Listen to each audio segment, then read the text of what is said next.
All right, everybody, it is episode 83, if you can even believe it, of Viva Physical Media. So the video store day one doesn't count? That was 82. Oh, that was 82? Yeah. All right, good. I think, unless my notes are all off, but I take pretty good notes. You better not have off notes. It is 83 because our big Baconator episode was 82. If you don't know what I'm talking about, well, I don't know why you're watching right now, but we had a 82 Incredible episode. Video store day.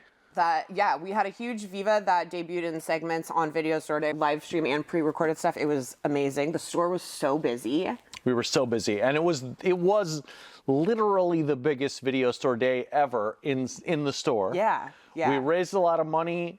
People bought a lot of stuff. Yeah, they rented a lot of things. Made more money than we have in previous video store days. Everyone came out and showed their support. Please go to the website. Please check us out on YouTube and see all of the amazing things that we had going on Video Store Day. We had Seth Goodkind's book, Which Please. Which sold out, too. Which sold out. We had the Spinnaker chocolates. So delicious. Which were good, and I ate them. And I don't like chocolate because I'm allergic to milk. And they were still good. And there was the donut guy. Oh, the donut truck was amazing. That was great. Gulio showed up. They need the brows. They need the Scarecrow brows. The Scarecrow brows. Alf showed up. All the hits. We had a bunch of new merch that people freaked out over. We had our prize wheel. People were spinning all day long. People are spinning vinyl all day long. Spinning and spinning. Spinning and spinning, round and round. It was a delightful day. Video Store Day is always the biggest day of the year at Scarecrow, and this was no different. And it was one of the best celebrations we've ever had. Yeah, and it was really heartening to see people come out and support us, and just to see how much we're loved. And we hope to carry that feeling through the end of the year and beyond, because as you guys know, we're still raising money in our campaign. And although we are definitely closer than we've been, we still have a long way to go. But we are optimistic. So yeah, it's going to be guys. great. So continue to donate, continue to come in and rent and buy. That is the most important thing. Make Scarecrow Video a part of your weekly, daily, monthly, bi-monthly routine. If you're not in Seattle, you can rent by mail. Yeah. There are so many ways to support us. Visit our website and check out all of the different ways that you can rent, buy, donate, get a membership, support us, all that other buy fun stuff. We're also on Letterboxd. We had some 4 favorites. We all looked a little pale on those. It's not their fault. I'm so happy that we partnered with them. Yeah. For sure. But we might not be looking our best. But we were speaking. I was from the very heart. sick when we recorded those. Yeah, maybe it was your fault. It's probably my fault. Everything's my fault these days. But that was really fun, and we got a lot of eyes on Scarecrow. A lot of people found out about us that didn't already know. A lot of people found out they had already had Matt blocked on Letterboxd before they went to block that him is again. true. So that is true. That's fantastic. Love it. Love to hear it. Well, I am the villain of Letterboxd. So yeah, it's just been a really fun month. We have Scarecrowbers wrapping up. We introed some stuff there. The Psycho Challenge is going. Everyone's letting us know what they're watching with the hashtag SCV Psycho Challenge. October's busy as usual, but super fun. It's been one of the best Octobers in Scarecrow history, and it is legendarily the busiest month in our year. Yeah, for sure. But so much fun. We're also ready to take a big nap, though. Oh man, I am so tired. I'm exhausted. But more than that, we're ready to get into episode 83. So let's get into it. Mailbag.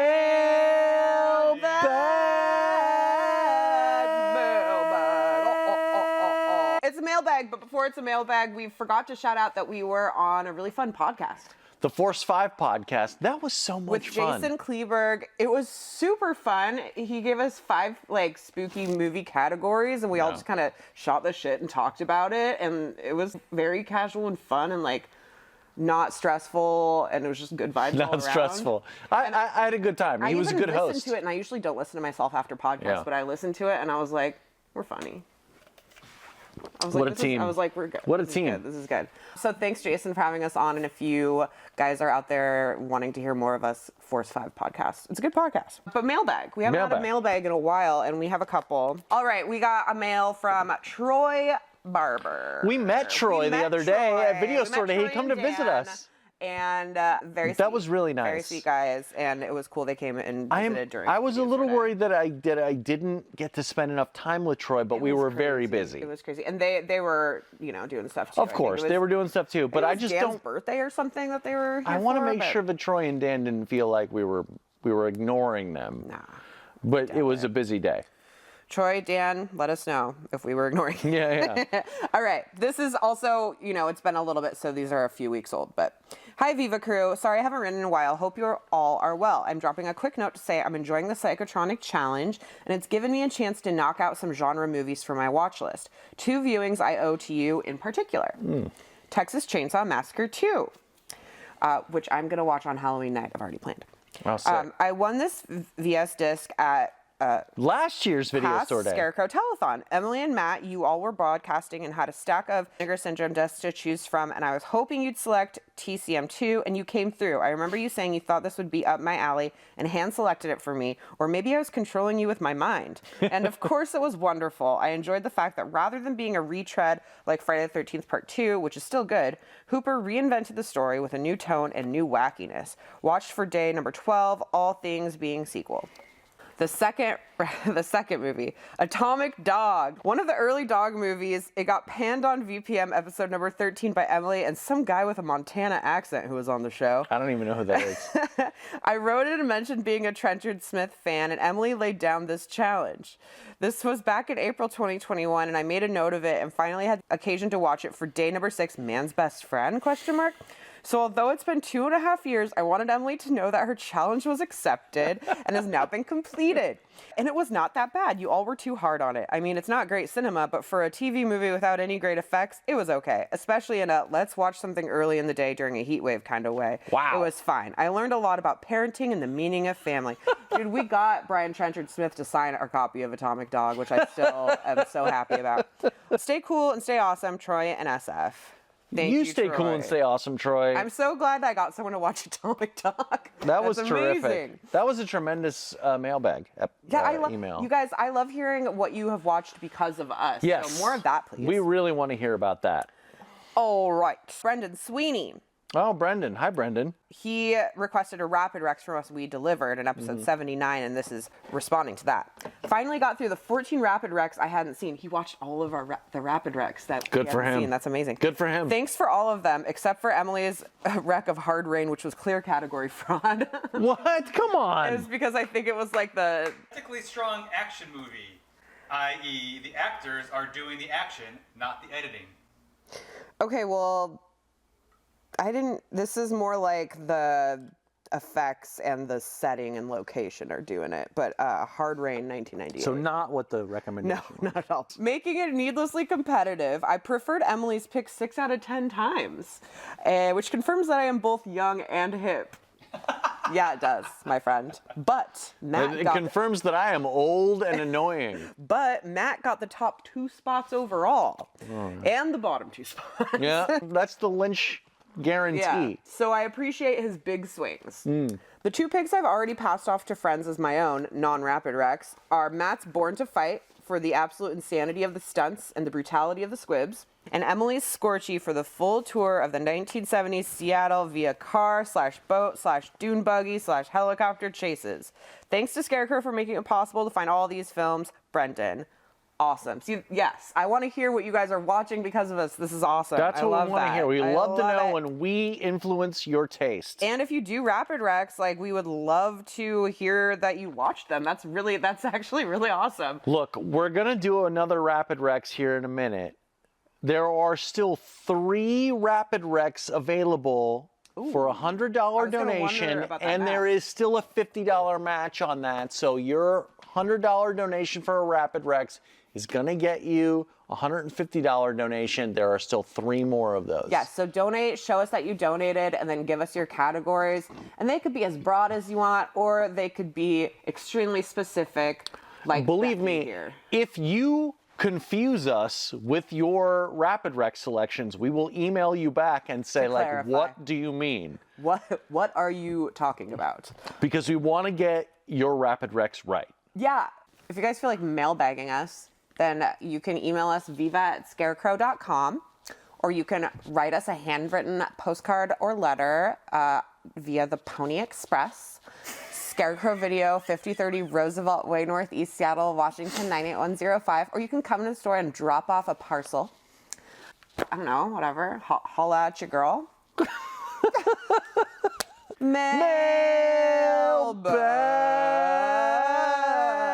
Mailbag. So you know, when I was a film student many years ago, like 25 years ago, we used to sing a song. My cohort. Yeah. We used to sing a song. And I know you know what it is. I do. Do you want to sing it with me? Yeah. Boom operator. Boom operator. We didn't change the lyrics to the rest of the song, but it was just about how the boom operator was the smoothest man out there. Sade Coast transcends to coast, LA to Chicago. Boom operator. Etc. Boom operator and Sade transcends worlds and categories. Yeah, exactly. And you know what else transcends categories? Rapid Rex.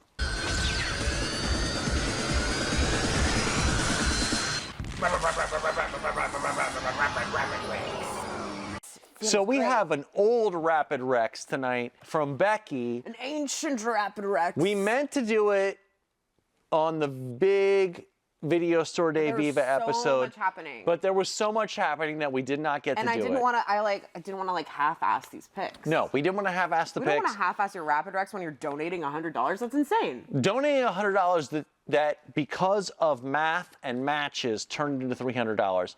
Magic. Becky, if you're watching this, Hopefully we haven't given up. we're sorry it took so long to get to your Rapid But we Rex. got them. We got them here for you, But they're Becky. happening right now. So tune in. Rapid Rex, if you Let's go. all of a sudden don't know what a Rapid Rex, if you all of a sudden don't know what Rapid Rex are, 10 categories, and we each give a recommendation rapidly and without explanation, and we just want you guys to watch these, and we're not going to explain ourselves, and you guys need to just watch all these movies. And Becky's categories, like we may have mentioned before, are a little intense. We had to get some clarification They're outside from of the her. box. That's okay. We love it. We love that. I was a little scared at first, and then I dove in, and I was like, okay, because No. also everything's up for interpretation. Everything is up for When interpretation. there's so many movies around, everything's up for interpretation. And that is exactly what I think Becky wants from us. So hopefully this hits the spot. So Becky, thank you for your donation. Thank you for the match from our anonymous contributor.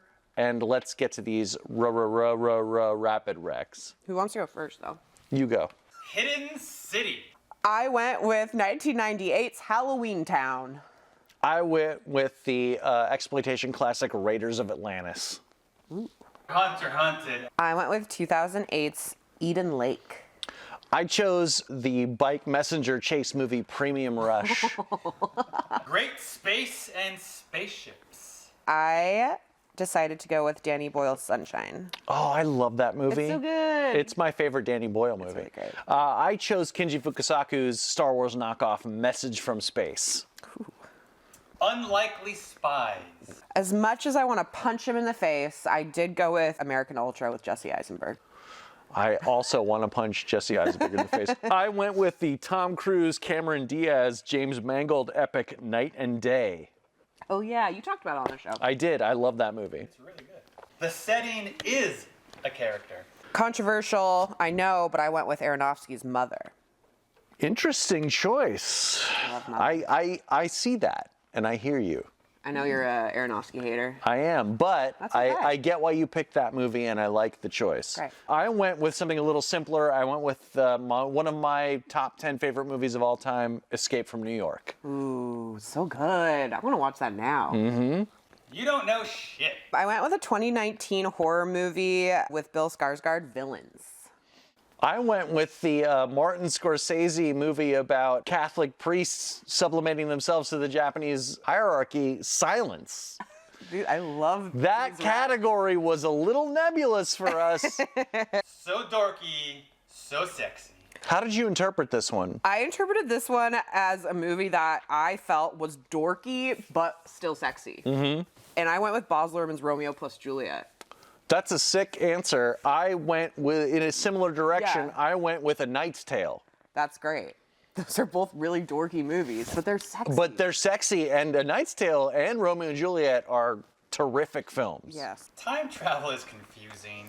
I went with one of my faves, The Butterfly Effect. I went with something semi-recent called The Infinite 2 Minutes. Oh, yeah, I've heard about that from both of you, I think. It's noir, but I went with Dead Ringer, starring Betty Davis and Betty Davis. I went a little simpler. I went with Rian Johnson's Brick. the best of a bajillion remakes. I chose 2004's Stepford Wives. Okay. I went with the Footloose remake by Craig Brewer, which is infinitely better than the Kevin Bacon original. Really? It's so much better. I am not a big fan of the original Kevin Bacon Footloose. I know that's going to make me some enemies. I think that the remake is better, and Adam Driver's in it. He is? Oh, yeah. Does he dance? He does. And he drives a school bus. You love when he drives buses. Well. Well, those, I hope you guys find some good ones in those. And if you do, let us know what you watch, because those were our... Also, big reminder, we have 3 more Rapid Recs options open for you. $100 donation gets you 10 Recs, the categories of your choice, and an anonymous donor is still adding $50 on top of that. Yeah, be one of the 3 VIPs. Help save the store. Yeah.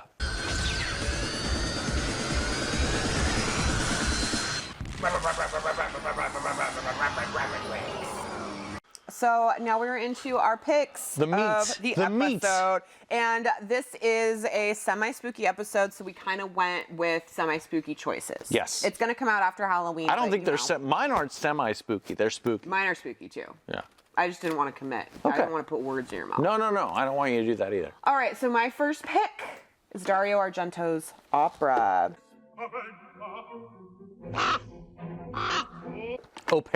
Opera. I introduced this at SIFF, this Scarecrow, because it's one of my faves, and there's a new 4K restoration that is not this. I've never seen this one. Oh, it's really good, Yeah. obviously, otherwise I wouldn't have chosen it. This is from 1987 and is what a lot of people consider his last, like, really fucking great movie. I tend to agree. Is but that I haven't true? seen a lot of his later stuff. Do you I'm think not that's quite true? sure.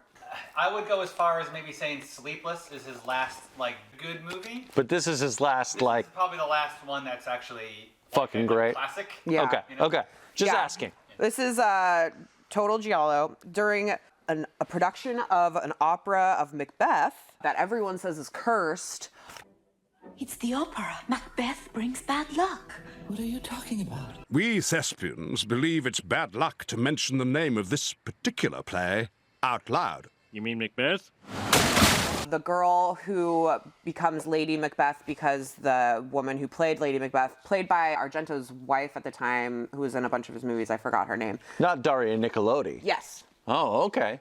Ladies and gentlemen, the great Marta Chekova has been knocked down by a car! She got like hit by a car, so then this new younger girl has to step up and be Lady Macbeth, and she's all nervous because she's young. It's a huge role. It's an opera. Are you scared of making your debut? No, but Lady Macbeth, I'm too young. My voice isn't right. You'll be a smash hit. And then everyone's also like, you know, all productions of Macbeth are cursed, and so there's like all this stuff writing on it. The only bad luck Macbeth has brought you is fame. I know. And also, the director of this opera is trying to like sneak in all these horror elements. Never seen such lousy direction. We have a problem? Yes, you! This isn't one of your crummy movies. Birds on stage, back projection, laser beams. Fun fact, Argento wrote this because he was turned down to direct an opera. Huh. And so there's all these little jabs and like little references to the director of this opera being like a horror movie director, and people being like, how come this horror movie director is trying to make this opera like all like fucked up and scary and stuff. And so it's very like personal to him. Doubts regarding the direction. Advice to the director. Go back to horror films, forget opera. So this young woman starts, you know, the dress rehearsal and everything, and she begins to be terrorized by a masked man who is forcing her to watch him murder cast and crew by binding her hands and taping needles to the bottom of her eyes. Take a good look. If you try to close your eyes, you'll tear them apart. So you'll just have to watch everything. So she has to watch all these murders happening, but he's kind of like toying with her. She can't sleep. She's like losing vision, so she's like hallucinating. And it's just, you know, it's your classic giallo where you see gloved hands or a mask and you're not sure who did it. It's a slasher. Meanwhile, she's also having similar flashbacks related to her mother's murder. She's like, has this happened to me before? Is this the same person? So there's that level of mystery, and her mother was also an operatic singer. Super bloody, lots of bright red blood. We got that. A big thing that plays in this movie is there's a bunch of ravens that they have for the production. And we used to have, it's not up there anymore, but we used to have like a cutout black raven with like an eyeball in its mouth, and that's like from this movie. And so there's this scene, and I guess it costs like a shit ton of money to make or whatever. There's like this animatronic raven that's like going around the opera house.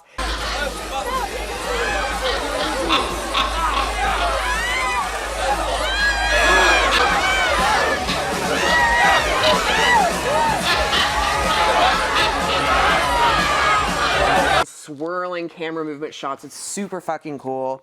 This movie has like a Brian Eno score matched with like opera music, so it'll be like super opera. Who it'll did be, the like, score? Brian Eno, and then like old opera stuff. Eno actually did the score? Oh shit, okay. And then there's weird prog rock interludes in it, which are actually super fun. It's just like a super nasty, over-the-top giallo. It's one of Argento's greatest, what I think, and I think a lot of people I've talked to have maybe passed this one over, so I want to give it a shout out. I haven't seen it. Yeah. I'm very excited to watch it now. You should see it, even though... No, I'm going to watch it this about weekend. An hour ago, you're like, I'm done with horror Yeah, I know. I'm tired of horror movies right now, but I am going to watch this. Watch this. Yeah. It's fucking great. It's super fun. It flies by. I think it's only an hour 40. You're selling me. Yeah. Opera, Dario Argento, 1987. Check it out. Put it on your list of things to watch. Well done, Betty. You're so beautiful. I had a plan for this episode. I had 2 movies I wanted to talk about, and it turned out one of them we don't have, and the other one... Not any fault of our own. No, not anybody's fault. And the other one wasn't very good. Sometimes it'd be like that. So tonight, I'm going to go with some standbys. And there's a brand new 4K of one of my all-time favorite horror movies. Just like they don't make them like this anymore. And it is the new Second Sight 4K of The Hitcher. It's a good one. Everyone's nodding. Everyone's nodding in agreement. And look, I understand that probably a chunk of our audience is familiar with this movie. But a chunk's not. But a chunk's not, exactly. And as I get older, and as I understand that the movies that formed my youth and were a big part of my education coming up, especially a movie like The Hitcher that has not been really readily available. It's not been unavailable, but it hasn't been easy to see. We were also just talking about how our version of available is very different. Is different than Yes. someone else's version of available. And so this new version, this new disc that's out is hopefully a way to remedy that, make it more accessible. Now, we used to make movies in this country. This is a movie about a kid who was taking a ride share. What do you call it? It's a drive-away. The guy who owns it's in San Diego. He's driving somebody else's car across the country to deliver it. And on the way, he meets a hitchhiker. My mother told me never to do this. And this hitchhiker is Satan incarnate. Not literally, but also not literally. C. Thomas Howell plays this young man who was just doing his thing, driving this car out through the desert, taking it to California. He decides to pick up a hitchhiker because he's a little bit bored, he's a little bit lonely, and Rutger Hauer plays this hitchhiker, and it turns out that this man is the psychopath to end all psychopaths. If you see Rutger Hauer on the side of the road, don't pick him up. Don't pick him up! Because I cut off his legs and his arms and his head. I'm gonna do the same to you.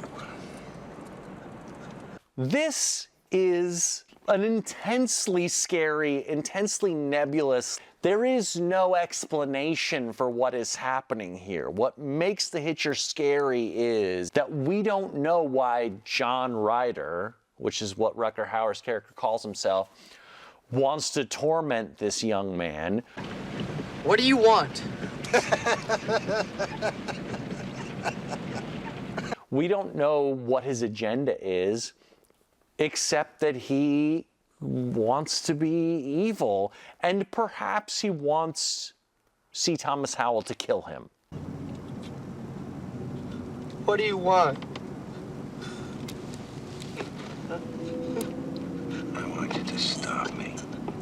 Along the way, C. Thomas Howell comes in contact with poor Jennifer Jason Leigh. Yeah. Spoiler alert. Who, I mean, spoiler alert, Yeah, but I don't mean... listen if you don't want to know what happens. Spoiler alert, Jennifer Jason Leigh encounters one of the most tragic demises of any horror movie ever. I didn't think they were gonna go. You didn't think they were gonna do it? Last minute it wasn't gonna happen. It's awful. There's also a really great moment where C. Thomas Howell goes into a diner and orders a burger and fries, and there's a finger in his fries. And it's not entirely clear whose finger it is. And they never resolve that question for you. It's just a scary mystery. Because that's just how fucked up the reality of his life right now is. Why are you doing this to me? This is an intense and really unpleasant movie that doesn't offer you any kind of catharsis. It is beautiful. Like, it is all shot against the desert at dusk or dawn. It's just this endless, nebulous, like a destroyed desert. It's almost like The Road Warrior if it was specifically a serial killer movie. It's a tremendous film, directed by Robert Harmon, written by Eric Red, who has had some issues, but has also written some tremendous films, including this. He's made some bangers. And he wrote Near Dark. That I literally just grabbed to rewatch. Near Dark is tremendous. He wrote Body Parts, and he's encountered some interesting legal problems. Is he a bad guy? No, but he might be a sick person. Yeah. Oh. The Hitcher is 93 minutes of hell. Yeah. And they just don't make movies like this anymore. Yeah, if you haven't seen this, you should definitely see it for sure. It's good. It's intense and ugly and scary and unrelenting. There are very few horror films from this era or from somewhat previous eras that are so unpleasant and so willing to leave you with nothing, so nihilistic. I think you can say that this is on par with something like Texas Chainsaw, where it's just, well, holy shit, that's fucking over. Yeah. You know, it's just you're just drained. It doesn't care about hurting your feelings. It wants to hurt your feelings. Yeah. It desires to hurt your feelings. And so much horror and so many things like this now are so ultimately bent on making you feel safe when it's over. And The Hitcher just has no compunction about making you feel like you've been drained. And if you haven't seen it, you can't go wrong with this beautiful new 4K. And if you have seen it, just watch it again. I want to watch it again. One of my all-time favorite horror movies. I would say it's in the top 3 or 4 horror movies of all time.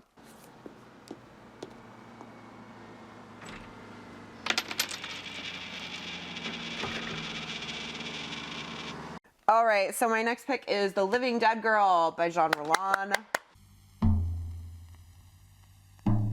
This is one of my favorites. I did briefly talk about this on the Force 5 podcast, if you want to hear me talk about it more. Check that out. This came out in 1982. So I've seen a few Jean Rollin movies, and I wasn't quite sure what to expect because I know a lot of his movies are very super, I mean, this is sexy, but very kind of like explicitly sexy. This is way more of like a haunted house, best friend sadness about it that just really hit for me. So basically, these guys go in and dump a bunch of toxic waste in like a mausoleum.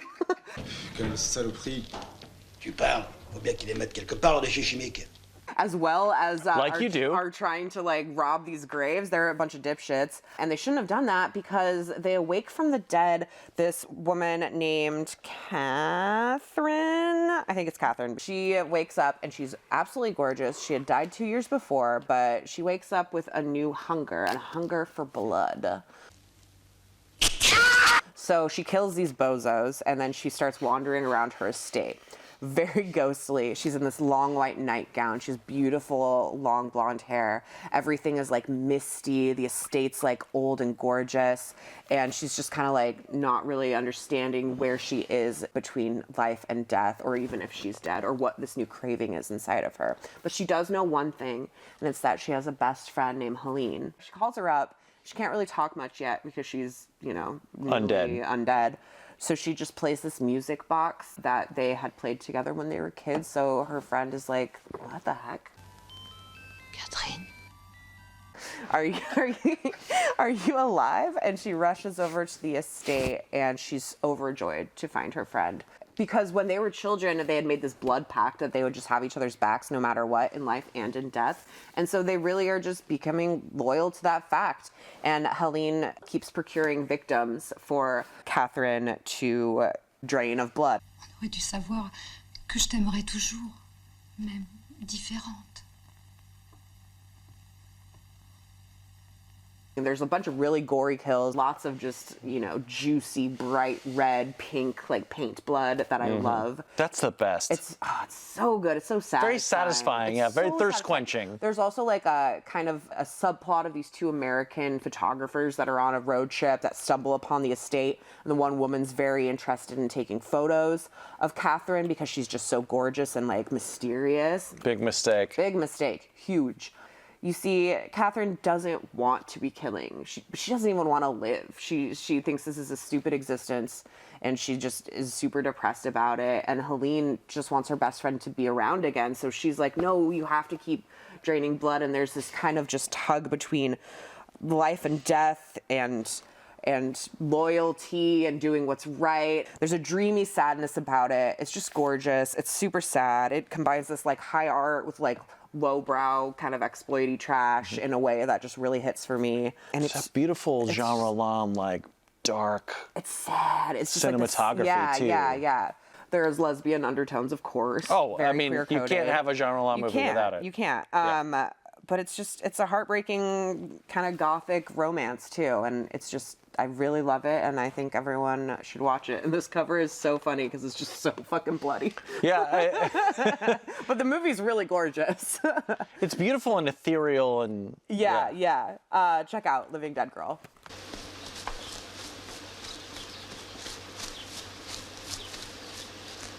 I'm hungry. Let's go. So now I'm going to talk about my favorite horror movie of the last 10 years. I'm probably going to get in a little trouble for it because A, it's a remake of a beloved masterpiece, and B, it was financed by a shitty streaming company. But we do happen to have it here on Physical Media. It's so good. I'm going to talk about the 2018 remake of Suspiria. Which is awesome. We're all in agreement here, but we know some viewers out there might not be, but hear them out. I understand that people are reluctant to embrace this movie. Accept them as two different things is what I They think. are two entirely different things. Look, Argento's original masterpiece is Argento's original masterpiece. There will never be another horror film that is as colorful, as galvanic, as stylized as Suspiria. Every time I watch it, I am nuked anew. You know what I mean? It's so good. Yeah. And it is 90 minutes of pure audio-visual bliss. Luca Guadagnino's 2018 Suspiria is absolutely not that thing. It's not even trying to be either. It's not trying to be, and that is why it is so good. It knows that it cannot equal the original stylistically, and it is going to go in an entirely different direction. The only thing that the two films have in common is essentially there is a dance academy in Berlin that is run by witches. Movement is never mute. It is a language. It's a series of energetic shapes, written in the air like words forming sentences. Like poems. Like prayers. Spells. What the remake does is add an entirely different political dimension. She describes something like a revolutionary organization in a crisis of leadership. Was Margaret very ill? And also a cinematic reference sort of palette of all of the Euro art house stuff of the last 30 years. So you have like Fassbinder, Jess Franco, all of this other stuff, and it boils into like an entirely new scenario. What I love about Guadagnino's Suspiria is, aside from how it's so deliberately stylistically different from the Argento, is that it really investigates what the Witches' Coven, at the heart of the story, what their agenda is.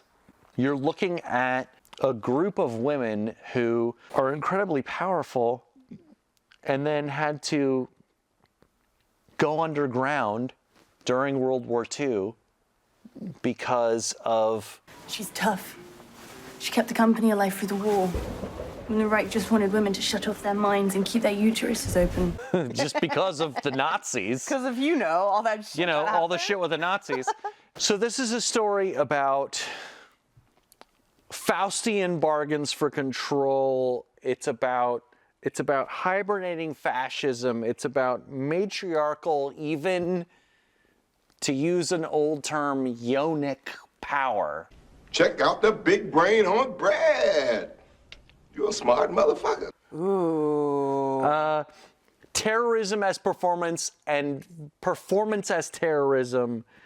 I can't explain anymore how nebulous and deep this is. I need to look up an old Letterboxd review of mine, and I'm gonna just quote it to you right now. So what if there were witches that ran a dance academy? What if they were forced underground during wartime? What if during that time they became politically activated, resentful, and hostile? What if they cared deeply about their art, their matriarchal, anti-fascist, confrontational art, the very source and tool of their power? Is there a right way to exercise that power? And is there a right way to exercise any power? This is a story that is not just a horror movie about a young girl who manages to find her way into a witch's coven. It is a story about how politics and gender and sexuality and art are all part of a piece that allows us to express ourselves and fight the thing that is constantly trying to push us down. There's a lot of talk about how nebulous the connection with the witch's story in this movie is with the constant references to contemporaneous terrorism sort of on the left, the Baader-Meinhof gang and things like that. Well, the Baader-Meinhof gang weren't just bomb-throwing leftists. They had a legitimate beef against German society they felt had still been infiltrated by fascism after the Nazis. This is a story about how power confronts power and how feminism confronts masculinity. And it's very ambiguous. It does not fall into a specific template of You know, one thing is good and one thing is bad. It's yucky and scary and horrible and bloody. And at the end, all you're left with is, what is the best thing that we can do for ourselves? It's one of the best horror movies I've ever seen. And it breaks my heart that it is so misunderstood because it is a remake, air quotes remake, of something that is so iconic. I think that people are forgetting what a movie can do just because it is sort of tangentially attached to this other iconic thing. Anyway, I clearly am at a loss to explain myself with Suspiria 2018, but it is a majestic film. I mean, if people out there haven't seen it and they heard your passionate diatribe about it and still decide not to see it, that's a them problem. It's a tremendous movie. Not good for them to know that you haven't.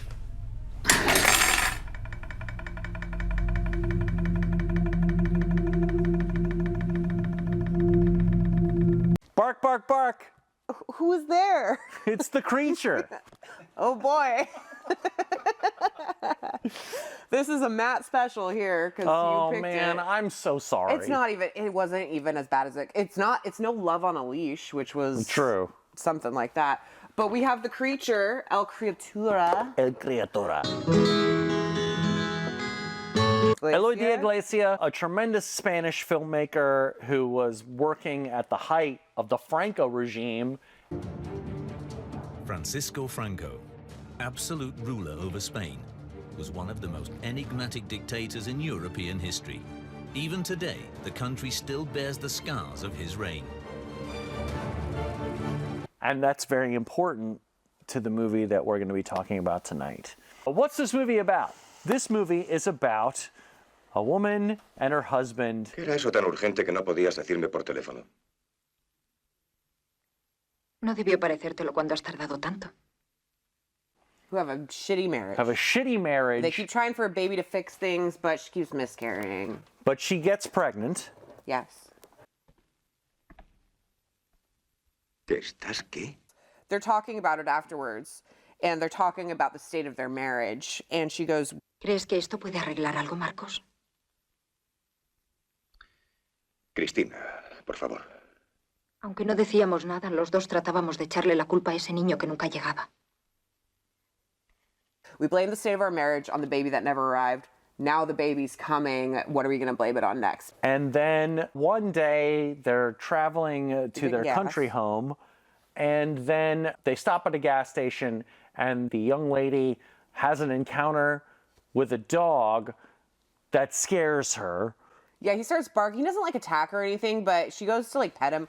First, don't do that. Don't pet a strange dog. Don't go dog. up to a huge, scabby German Shepherd tied with a rope outside of a gas station in the middle of nowhere when you're 9 months pregnant and then try to pet the dog. I mean, that's really on her. He doesn't bite her, but he starts barking and lunging, and she freaks out and that has kind of a panicky thing, and she goes into labor. She has a panic attack, goes into labor. Which was really funny because she's in the car and he's like, her stupid ass husband's like, don't worry, we're going home. And she's like, take me to a hospital. And he's like, wait, you're having a baby? And she's like, are you? Yeah, she I'm literally fucking says, are you pregnant. dumb? Yeah.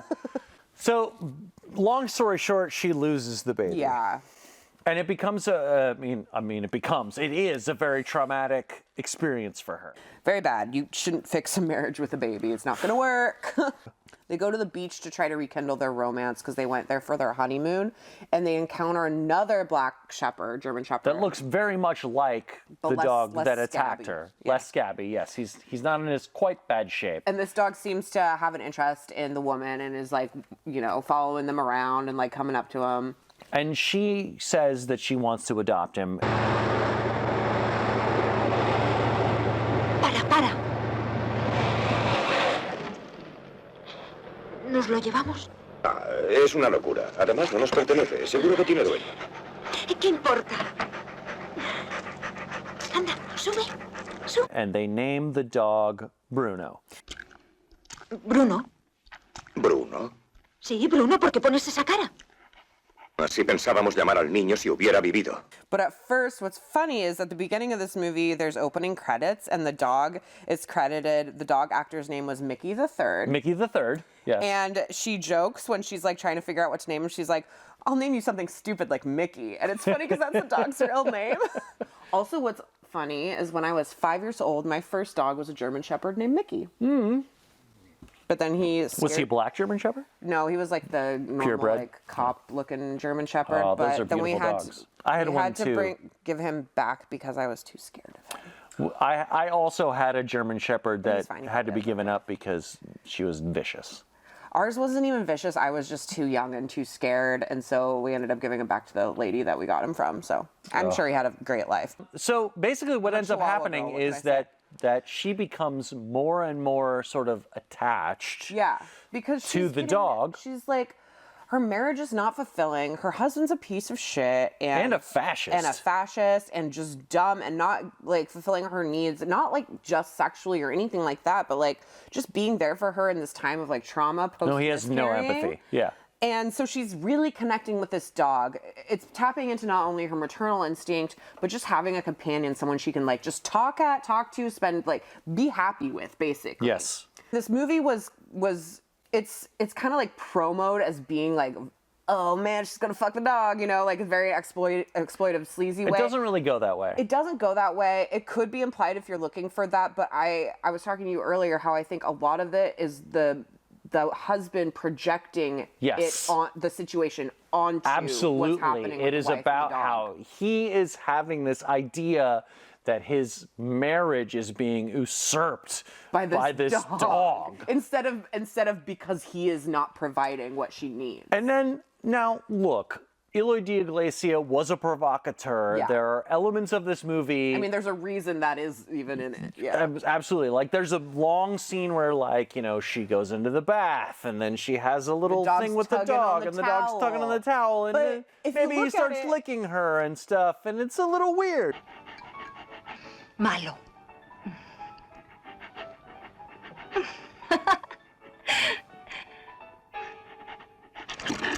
Yeah, and then she has nightmares later on that the dog is like mauling her naked body and shit. But the dog's really just being a dog throughout the whole thing. Absolutely. It's not directly implied that she is having a bestiality relationship with the dog. However, it's very clear that the husband thinks that that's what's happening because he is a complete piece of shit. And what is happening is that her relationship with this dog, just a companionship relationship with this dog, is replacing her relationship with the husband. He is putting on this whole like, well, it must be because I'm not like sexually gratifying or whatever. Lo quiere a él más que a ti.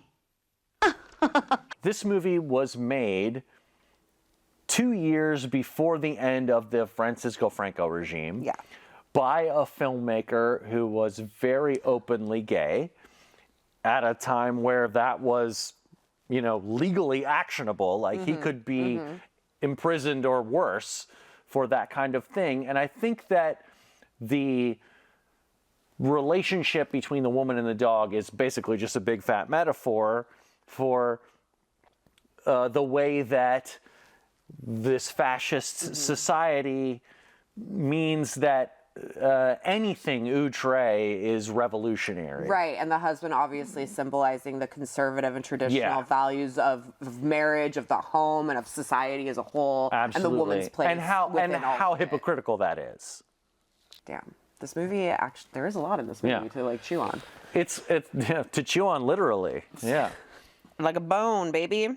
It's a really good movie. It's beautifully photographed. The performances are very good. The dog is great. The dog is great. The dog is just so beautiful too. He's very beautiful. Big dog. Just an ivory, or an ebony, monster. They do get him. The husband does at one point get a white dog to kind of be like, let's get the dog a girlfriend, so he stops like paying so much attention to my wife. La encontré muerta hace poco menos de una hora. ¿La encontraste? Sí, la encontré. And do we think that the wife killed the dog because she got jealous of the attention? Or is that something we are seeing through the husband's like paranoid eye? I think that it's mostly paranoia, but also one of the things that I love about this movie is that it's so ambiguous. It allows you to take any tack you want to. Right. It's really unpleasant. But it has a happy ending. Well, sort of. It's an air quotes happy ending. If you're gonna watch this, trigger warning, there is a pretty vicious rape scene. It's very terrible, yes. Because this husband is just terrible. The thing is, like, we were worried watching, like, ahead of watching this, that it was going to be like have a weird bestiality angle, and then it turns out that the worst thing is that there's a horrible sexual assault scene in it. Yeah. And then during that, the dog's like tearing up the living room. It's like really sad. They lock him in the other room, and he's like ripping up the room. I mean, that's how a dog would react if you were being attacked and that dog loved you and was loyal. Like, it's sad. But in the end, after that sexual assault, and after what the husband believes to be maybe this sexual like situation between Bruno and her, she finds out that she's pregnant again.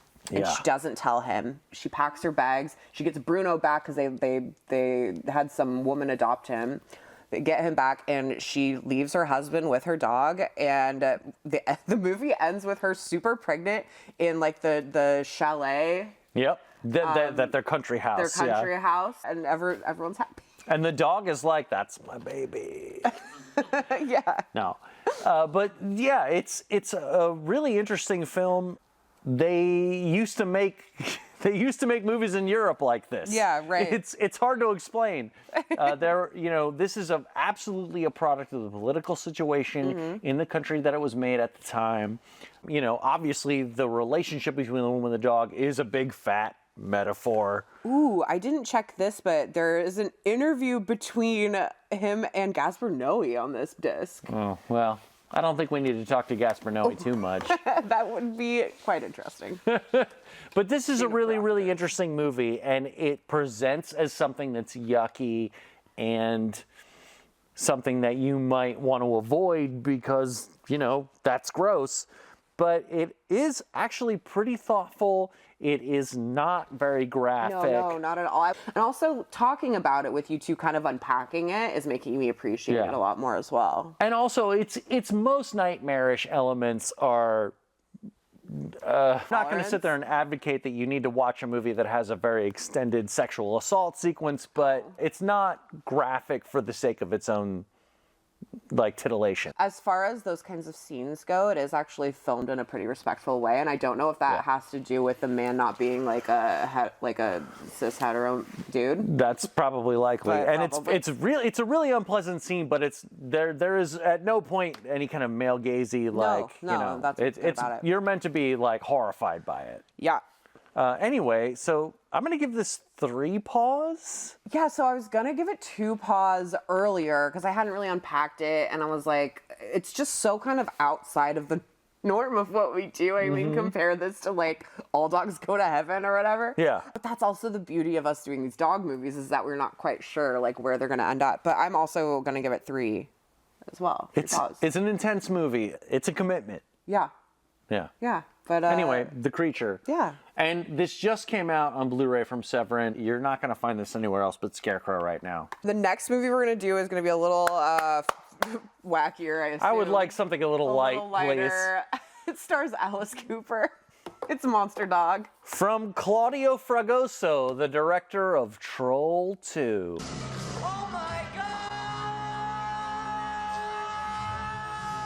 This is something I've been wanting to watch. I think we've almost watched it a few times, but it's something I wanted to watch during the spooky season. So I'm like, we can just 2 birds, 1 stone it, and we can throw it in for next episode. I'm so excited. Rock legend Alice Cooper stars in one of the wildest horror films of the 80s. When singer Vince Raven returns to his hometown to shoot a music video, he and his crew are confronted by a terrifying local legend. Packs of wild, bloodthirsty dogs seem to be on the loose, attacking the population. But in fact, there's something even more monstrous and supernatural at work. A clawed demonic beast straight from the depths of hell. God. So I'm actually looking forward to this. It should be a fun time. I can't wait. Should be a little lighter than the last movie. That was intense. I'm not going to recommend anything like that ever again. I mean, if something comes up, though, that is dog-centered, It's interesting because I would have never watched that otherwise. You probably would have. Oh, I would have, absolutely. Yeah, like I was really excited when I saw the Blu-ray. I was like, oh, I got to see this. All right, so next time, Monster Dog. ¿Puedo? Sí, pero conviene que no abuses. Más de 9 o 10 cigarrillos al día podían perjudicarlo. Tampoco es mucho sacrificio. Oh my God, we did it. We did it, 83. Can you believe it? We're so close to 100. 83, oh my gosh. We want to remind you guys to keep donating, keep telling everyone you know about Scarecrow. Come in and visit the store if you are around. Become a member. If you're not in the area, you can still rent from us. We rent by mail throughout the whole entire country, so there's no excuse for you not to be renting from Scarecrow Video. We have so many movies, like honestly, you guys. There's so like we have solely true. There's all of so them. many. I know people say it, but like we really do. It's fucking a lot. It's a lot of stuff here. A lot of good stuff here. And you know, look, we're trying to raise a lot of money. We've raised a lot of money already. We're not out of the woods. Yeah, we got more to go. We got a lot more to go. We don't want to keep having to like, you know, build the bridge as we walk it. We want to we want to like lay out exactly. the We want the bridge to be done before we cross the bridge. Yeah, you know, and we want it to be stable and safe. Yeah. So we need your help with that. Yeah. Oh man, that's a good metaphor. We'll use that in the future. Bridge always is a good metaphor. Yeah, you're right. It's the bridge over the river Scarecrow. Just talk to us, viva@scarecrow.com. Let us know what's up. Rapid Rex, you'll get matched 50, or you'll get a 50 on top of your 100 donation for your Rapid Rex.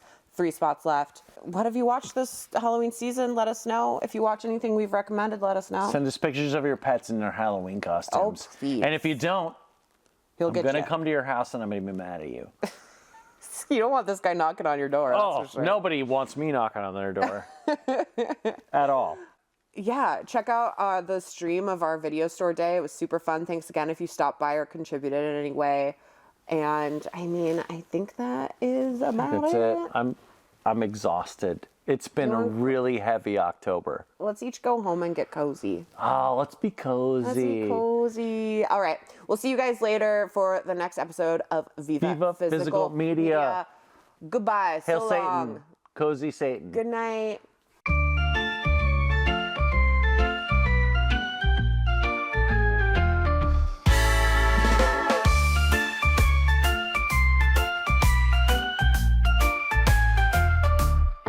Soldado de Ledita, eso sí caballería, eso sí caballería, soy soldado de Ledita, soy soldado de Ledita, eso sí caballería, eso sí caballería, soy soldado de Ledita, soy soldado. Oye, niño.